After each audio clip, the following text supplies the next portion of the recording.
Lorsqu'il n'y a pas de place dans les structures telles que l'IME ou le CESAD, ou en attendant la notification, d'autres structures peuvent néanmoins offrir une prise en charge.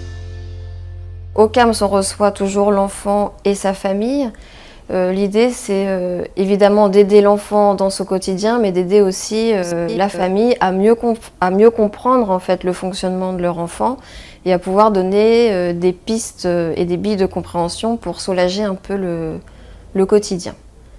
Voilà, donc la plupart du temps, les prises en charge se font en individuel ou en groupe, le plus souvent accompagné des parents pour que justement ce qui est fait en séance puisse être pris à la maison. Il y a plusieurs dispositifs qui prennent en charge l'enfant autisme en Guyane. Nous, la particularité du CAM, c'est qu'on prend les enfants très jeunes, donc de 0 à 6 ans. En général, les enfants nous arrivent jeunes.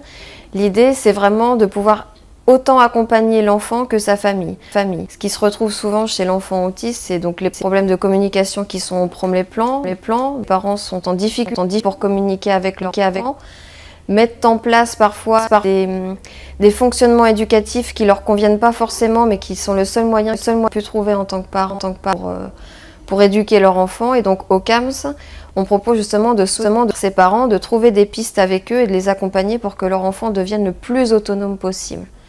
Donc l'autonomie, elle ne s'acquiert que si l'enfant est capable de demander, d'entrer en communication. Donc notre mission première chez l'enfant autisme au CAMS, c'est vraiment celle-là. C'est d'aider l'enfant à devenir communicant pour qu'il puisse accéder à un peu plus d'autonomie au quotidien. Donc on fait aussi un travail avec l'éducatrice de jeunes enfants pour intégrer l'enfant autiste dans un milieu dit ordinaire. Donc ça peut être en crèche, en halte garderie ou bien à l'école.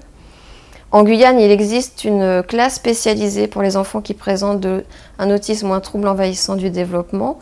C'est assez nouveau, mais ça existe et ça mérite d'être pointé puisque c'est quand même un dispositif intéressant pour l'intégration des enfants autistes.